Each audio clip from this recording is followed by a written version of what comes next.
Kemarin sudah selesai soalnya. Oh, sini kawan jauh karu waktu ya nak. Urusan anak.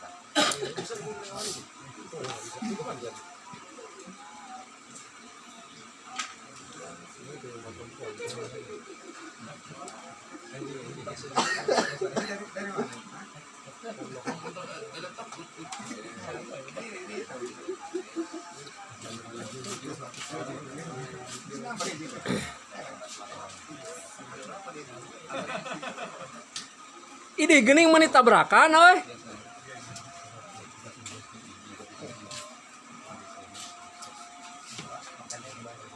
Alhamdulillah nih Mas, luar biasa. Terima kasih ya tulis Iwan nih.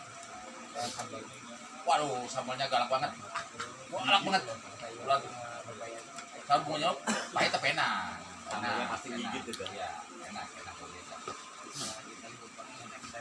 Ya, next time kita buka lagi. Siang boleh nanti kalau sudah lebaran kita siang deh.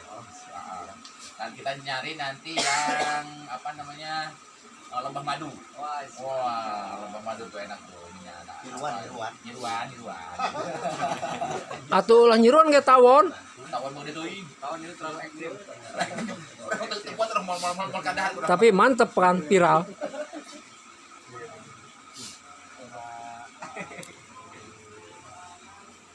Ini bos ayam malehoy.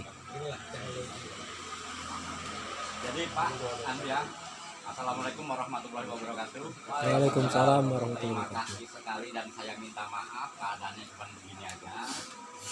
Terima kasih lah udah pada hadir di sini. Nah kebetulan pas bapak-bapak ini hadir di sini, ada saudara-saudara dari Jakarta membawa peluang bisnis. Nah mungkin bapak-bapak berminat. Ya, silakan diterangkan Pak yang lebih jelas ya. Gitu. Assalamualaikum warahmatullahi wabarakatuh. Waalaikumsalam. Hari ini saya lihat luar biasa banget ternyata ya Pak. Saya Belum lihat sih, belum setengahnya Pak. belum setengahnya ya, Kebetulan Pak. lagi pada ada ya sibuk lah gitu ya. Pada yang mana itu mana. Tapi sebelum aku mulai saya kenalkan dulu kali ya Pak. Ya, Nama saya ini Farul Razi Pak. Saya kebetulan saat ini dari kalau boleh dibilang dari Magnet Digital Indonesia atau kita ngomongnya Magdi namanya Pak. Magdi. Nah, Magdi itu sebuah perusahaan lah Pak. Tapi sebelum ke sana gitu ya Pak, yang mau saya sampaikan sedikit sih, saya agak amazing nih Pak, yang namanya perkembangan teknologi gitu ya. Ini sampai loh ke sini gitu Pak. Semuanya pada bikin YouTube gitu Pak. Saya kalah, kita kalah nih Om. Lagi demam YouTube ya Pak. Ya, ikutan Pak. Saya Deddy Kobuzier ya Pak ya. Deddy Kobuzier itu terakhir kemarin dia bikin pertandingan si Aska lawan si Vicky itu Pak. Pertandingan tinju itu Pak ya. Itu tertinggi di dunia Pak. Ratingnya berapa? 29 juta ya. 29 juta orang yang nonton Pak.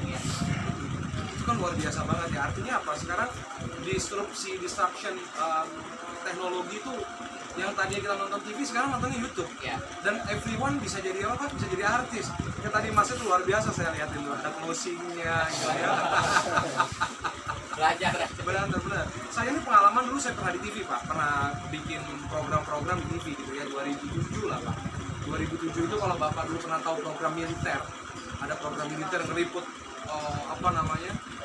pesawat. Di stasiun apa ya? Dulu O Channel. O Channel mungkin nggak masuk ke sini tapi stasiun Ada ya. Ada. Ada ya O Channel ya. Ada dua dulu saya pegang. O Channel itu saya pegang militer sama The Box dulu namanya. Jadi yang orang di dalam box tuh kayak joget-joget TikTok zaman dulu tuh kayak gitu tuh Pak mesinnya. Nah, sekarang gilanya teknologi adalah semuanya Pak bisa jadi Pak. Semuanya bisa jadi gitu ya. Semuanya mau dari konten mistis aja juga sangat digemari gitu ya, konten mistis gitu ya. Nah, berangkat dari situ sebenarnya. Magdi itu berangkat dari perkembangan teknologi tadi Pak. Gitu. Jadi dengan kita melihat adanya perkembangan teknologi dan sekarang ya Pak, ini gila nih Pak. Saya punya satu penelitian gitu ya Pak. Seberapa banyak kita menggunakan handphone? Ya, coba kita lihat Pak. Ini kita sadari masing-masing nih ya. Oke, handphone kita itu ya. Bangun tidur apa yang kita pegang duluan? Handphone. Sebelum tidur apa yang kita pegang duluan? Handphone. Satu hari rata-rata kita spending di handphone itu kurang lebih Pak, minimum 9 jam. Pegang handphone. Kan gila di situ Pak. Yang gilanya lagi Pak, Kita ke kamar mandi pun yang kita bawa apa, Pak? Handphone, bener nggak? Ya. Nah, ketahuan nih siapa yang takut handphonenya ketahuan sama istri kalau ditinggal nih. Ah. Bener ya, Pak? Betul. Handphone mesti kita bawa nih ke kamar mandi. Jadi Nah, dia. Jadi sebegitu gilanya disrupsi teknologi kan, Pak. Handphone ini saya nih sekarang, Pak, lebih baik ketinggalan dompet dibandingkan ketinggalan handphone. Begitu kan? Nah, jadi sekarang everything from phone, semuanya itu melalui handphone, Pak. Gitu. Nah, perusahaan-perusahaan saat ini, mereka ini sekarang berkembang bagaimana caranya mereka bisa touch point, bisa ketemu sama bapak-bapak sekalian, bisa ketemu sama kita melalui apa, Pak? Handphone. Ya, jadi dengan adanya handphone itu merubah semua struktur. Yang tadinya periklanan di TV, sekarang masuknya periklanan di YouTube. Gitu. Yang tadinya sinetron ada di TV, sekarang orang udah malas nonton sinetron. Gitu ya. Jadi banyaknya malah sekarang kita kenal YouTuber, ya food vlogger gitu ya. Sampai saya ikutin satu kontennya YouTuber, saya lupa namanya siapa, cuman dia itu sama keluarganya suka ngeliwat setiap makan. Siapa yang namanya itu? Sumatera. Bapaknya Sunda, Mang Ihin. Nah, benar ya? Itu kan very simple, tapi dia monetize money. Dia menghasilkan uang tuh luar biasa dari situ. Jadi hitung-hitungannya itu berapa om per 1 juta viewers? Itu 9 juta rupiah, Pak. Dapat keuntungan YouTube tuh di situ. Gitu. Nah, jadi dengan itu semua orang bisa memiliki yang namanya bisnis dari manapun dan kapanpun, dan bisa dikenal sama dunia. Satu lagi, Pak, saya punya teman, Pak. Teman saya ini tinggalnya di atas gunung, Pak. Tinggalnya di atas gunung, kerjaannya dia, Pak, dia buat pisau. Tapi pisaunya pisau buat chef, buat koki. Namanya Chef Knife Nara, Pak. Bapak bayangin, Pak, dia tinggal di atas gunung. Dia punya pelanggan all over the world, seluruh dunia, Pak. Dan Bapak tahu harga pisau, satu pisau 13 juta. Harga satu pisau ini 13 juta, Pak. Rata-rata satu bulan 100 piece pesanan, Pak. Itu udah membludak-bludak. Dari mana? Instagram dan YouTube. Dari situ dia melakukan penjualan. Nah, Magdi, kita ini melihat peluang tersebut. Gitu. Nah, peluang apa yang kita lihat? Gini, Pak, kalau Magdi angle-nya agak berbeda. Kita ini adalah perusahaan digital, basicnya kita perusahaan digital, tapi konsepnya adalah kita ini mau membantu masyarakat mewujudkan impian ibadah. Baliknya gitu, Pak. Nah, bagaimana cara mewujudkan impian ibadah, Pak? Jadi Magdi ini adalah satu platform digital, ya, semuanya everything from phone, gitu ya. Jadi kalau ada teman-teman, gitu ya. Sekarang saya tanya nih sama teman-teman, siapa sekarang yang belum pernah ke Baitullah? Saya juga belum. Belum. Ada yang udah pernah? Alhamdulillah udah pernah. Nikmat ya, Pak? Nikmat. Nah, salah satu impian kita sebagai umat muslim pengen ke sana nggak? Iya. Pengen. Siapa yang pengen? Banget, Pak. Seberapa pengen, Pak? Sangat pengen kan, Pak? Oke. Kalau kita sudah bicara seberapa pengen kita ke sana, Pak, sekarang saya tanya, apa yang sudah kita persiapkan buat ke sana? Oke. Apakah ada yang udah nabung? Belum. Belum. Kenapa nggak kita mulai? Karena kan keinginan ini luar biasa, Pak. Ya kan? Keinginan kita ini luar biasa kan untuk datang ke sana. Karena kalau di Muslim yang namanya ibadah haji atau umrah itu kan hukumnya wajib bagi yang mampu. Benar ya, Pak? Iya. Nah, kalau yang nggak mampu belum wajib dong. Nah, Magdi ini kita merubah konsep tersebut. Kenapa kita belum menabung? Satu adalah karena mungkin biayanya cukup mahal. Umroh sekarang 27 juta. 25 sampai 27 juta gitu ya. Iya, satu itu. Yang kedua adalah gimana caranya kadang-kadang kita juga bingung. Gitu ya, Pak. Nah, yang ada di Magdi saat ini, Pak, kita mempermudah itu semua. Saya ini membuat satu sistem secara digital, gitu ya, Pak, yang menghubungkan antara literasi keuangan, perusahaan keuangan yang terkemuka yang di bawah naungan pemerintah, dengan kita hubungkan lagi dengan salah satu travel umroh yang terpercaya, Pak. Siapa travel umrohnya? Namanya Abinaya, punyanya Pak Boy Thohir, Pak. Pak Boy Thohir itu kakaknya Pak Erick Thohir, Pak. Jadi menteri kita punya menteri BUMN, gitu ya. Dia ini punya travel umrohnya, ini ada produk-produknya. Magdi ini yang menghubungkan, sama kayak Gojek. Saya tahu Gojek. Tahu Gojek, Pak? Gojek apa sih? Gojek itu kalau GoFood itu kalau kita lapar, Pak, kita dihubungkan ke warung untuk beli makanan. Yang nganterin siapa, Pak? Gojek. Driver Gojek. Sama kayak Magdi. Tapi Gojeknya hanya penyedia aplikasinya tok kan, Pak? Gojek punya kendaraan nggak? Punya motor nggak Gojek? Nggak punya. gitu ya. Gojek punya toko warung makanannya nggak? Nggak punya, sama kayak McD. McD ini kita kalau tadi Gojek kita lapar beli makanan di sini dianterin pakai si drivernya gitu ya. McD juga sama, kita lapar akan umroh Pak. Bapak lapar nggak mau umroh?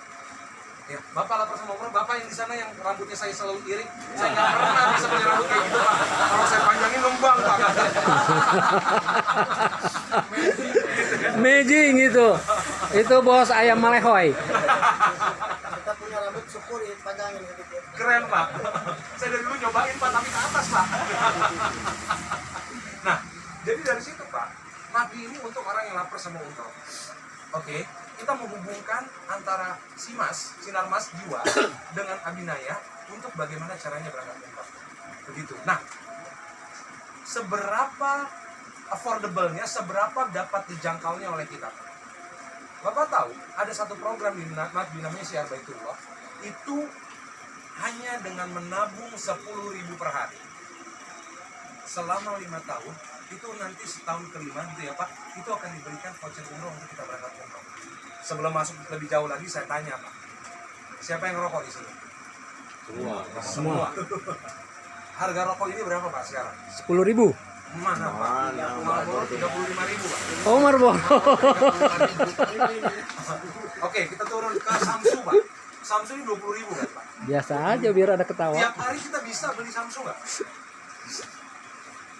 Di McD itu cuma 10.000 Pak, untuk kita menghilangkan rasa lapar kita kepada Baitullah. Yang tadinya hukumnya wajib bagi yang mampu, kalau 10.000 kita mampu nggak Pak? Insya Allah Pak. Insya Allah Pak. Orang utuh rokok kita aja segitu, gitu gampangnya. Nah, ini yang kita bisa. Itu yang pertama. Jadi McD ini mempermudah orang bagaimana caranya bisa untuk ketemu ke Baitullah. Pengen lagi nggak Pak? Pengen. Nikmat banget ya Pak. Wah, lebih nikmat. Nikmat banget ya. Nah, dengan konsep itu Pak, di McD kita tuh menghubungkan. Jadi kalau mau semuanya digital ya Pak. Kita nanti bisa pendaftaran semua digital, gitu ya, sampai nanti dapat sertifikat buat umrohnya 5 tahun ke depan. Gitu. Programnya seperti apa Pak? Ini saya baru masuk ke program ya Pak. Tadi kan ceritanya pembukaan tuh ya. Baru masuk ke program. Nah, programnya itu Pak, jadi dengan kita menabung 10.000 selama 5 tahun, Pak, itu akan diterbitkan voucher umroh sebesar 18 juta. Gitu ya. Nah, di situ Pak, ada periode proteksinya selama 10 tahun. Apa sih periode proteksinya? Jadi, kalaupun, ini Pak, balik lagi. Niat kita nawai itu kita apa Pak? Umroh. Oke. Ada tidak satu program, kalau nawai itu kita sudah umroh, dia hidup ataupun dia meninggal, dia berangkat umroh Pak? Itu cuma ada di McD Pak. Ada yang namanya manfaat ba'dal umroh. Artinya apa? If Bapak join the program gitu ya, join the program, and then amit-amit jangan baik gitu ya, besok lagi naik motor juga kecelakaan, kita nggak pernah ada yang tahu umur, meninggal dunia karena kecelakaan. Pada saat meninggal dunia karena kecelakaan Pak, dari si Mas itu akan mengeluarkan 50 juta rupiah untuk voucher umroh dan 50 juta rupiah berupa cash money untuk si ahli waris. 50 juta tadi ahli warisnya bisa untuk berangkat umroh sekalian membadalkan yang tadi korban. Karena nawai itu kita sudah umroh. Iya. Itu kalau meninggal dunia karena kecelakaan. Kalau meninggal dunia karena sakit, ya Pak ya, setelah 12 bulan, bulan ke-13 kita meninggal dunia karena sakit Pak, gitu ya.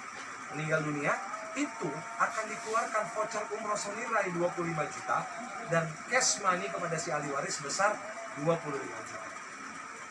Kalau meninggal dunia, kalau hidup dapat 18 juta voucher umroh, 5 tahun kita untuk berangkat umroh. Itu programnya si McD untuk yang Syiar Baitullah. Oke. Itu ya Pak programnya ya Pak. Jadi sangat murah, sangat affordable gitu ya. Dan semuanya pendaftaran langsung melalui handphone Pak. Nah, balik lagi nih. Gua beli lewat handphone, bener apa enggak? Bener enggak Pak? Bener atau tidak Pak? Oke. Ini Pak. Rata-rata sekarang di Indonesia kita sempat lah beberapa kali kejadian yang namanya travel umroh first travel nih Pak, dia nggak berangkatin manusianya gitu ya, udah nabung lama-lama nggak berangkatin manusianya. Kenapa Pak? Pertanyaan saya. Kita mesti lihat dulu nih, kenapa sih nggak bisa diberangkatin? Karena satu, nabungnya di mana Pak? Ini di Travel. Ya, Itu repot. Oke, nabungnya di travel, Bapak tahu nggak yang punya travelnya siapa? nggak tahu. Nggak tahu. Tahu Pak. Yang membawahi travel umroh tersebut eh, apa namanya institusi pemerintahnya apa? Nggak tahu. Dan yang namanya travel, yang namanya produk untuk menabung itu tidak boleh Pak ada di lain sekecuali yang ada di bawah regulasi pemerintah, yaitu yang ada di bawah regulasi OJK. That's why di Makdi tidak pernah menerima sepeser pun uang yang Bapak nanti akan masuk untuk berangkat umroh. Uang tersebut akan ditransfer langsung kepada Sinarmas. Transfer ke Sinarmas akan menerbitkan polis. Ada buktinya, ada. Oke, ada buktinya. Jadi pada saat pembelian, uangnya kita nggak terima, langsung masuk ke Sinarmas. Sinarmas diawasi langsung oleh OJK, Otoritas Jasa Keuangan, di mana yang namanya polis itu dilindungi oleh Undang-Undang Nomor 2 Tahun 92 Pak, oleh pemerintah. Gitu. Oke?